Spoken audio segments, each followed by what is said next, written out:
This 2025, I've decided to start a series na I've been wanting to for a long time, which is to help indie artists by offering to shoot them their dream music video for free.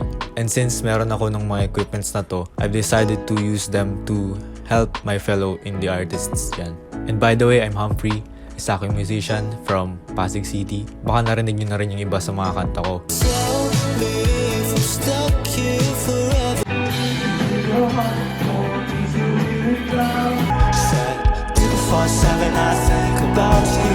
With that being said, ang unang artist na gusto kong matulungan is ang aking friend na si Lyric. Si Lyric ay chill guy lang. Nakapag-brainstorm kami bago mag-shoot. Ito yung mga iba sa sinabi niya. Hello! Hello, good evening. Good evening. Ano yung sa tingin mong gusto mong makita sa video? Best example ko, yung sa mga videos ng SUD, moving music videos kasi yun, and pinoportray na kwento. Bali, walang performance, walang lip-syncing, Wala. pure story lang talaga. Pure story. And yung song na gagawa namin ng music video is yung song niya na to be released, which is Kung Hindi Sinabi. Basically, kung ma-explain ko siya ng maayos, parang thought siya na kung hindi ko ba sinabi ito dati, ano kayang nangyari ngayon since may partner siya ngayon. Napaisip lang siya, kung hindi ko ba sinabi ito dati, kami kaya ngayon or ganito kaya yung buhay ko ngayon.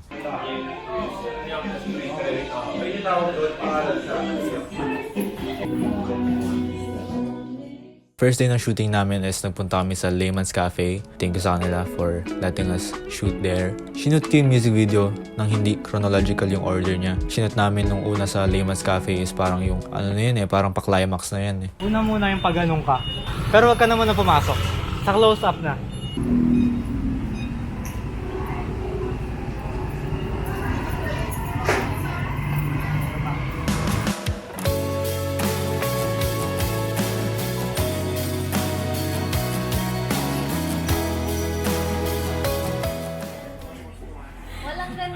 Gabi na. Sige na, continue ka sa trabaho. Tada. Wow.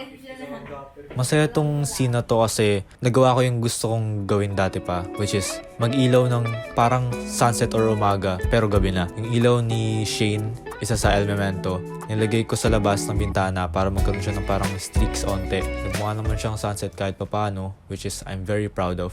Ay, lungkot muna. Wait lang. Lungkot. Game. 3. Focusing.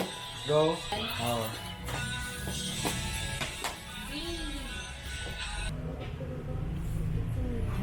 Itong second verse na to, hindi siya planado. Dapat mag-shoot kami ng different something dun sa street. Pero naabutan na kami ng gabi nung nag-shoot kami sa cafe. Okay, daming dumaan.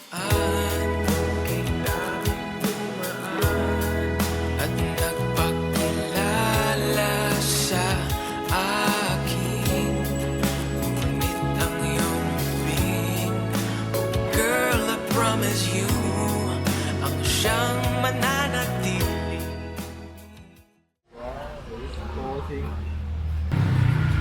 Okay, sige nga. Yan. O, game Dadaan ka. Rolling. 1, 2, 3, daan. Title. Yarns.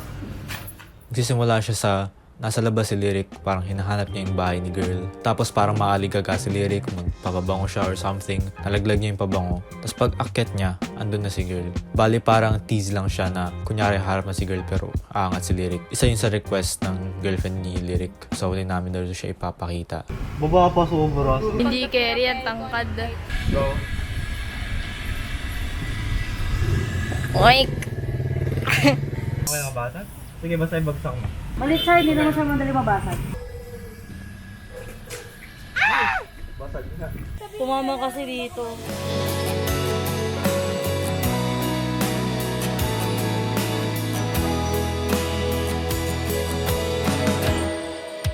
Kung hindi ko kaya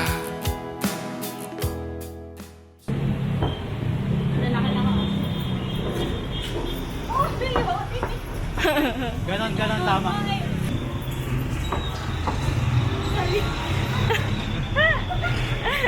Slowly tinatanggap na ni Lyric sa part na yun na iniwan talaga siya. Yung scene na yun gusto ko parang flashbacks. And then sa dulo, habang nilalakad siya, may makabanggaan siyang babae. And yung babaeng iyon is yung kadate niya. Doon papasok yung scene na hindi pala si Ned nilirik yung chat niya dati. Bali, hindi niya sinabi, wala siyang kadate. So lahat yon imagination niya lang.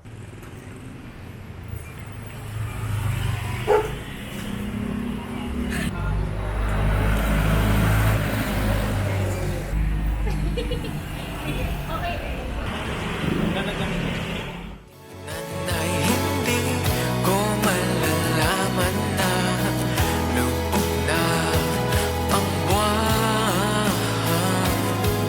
Kung di ko titignan ay hindi mamamalayan na limutin ko na ang nakaraan. Overall, napaka-fun nitong experience na to.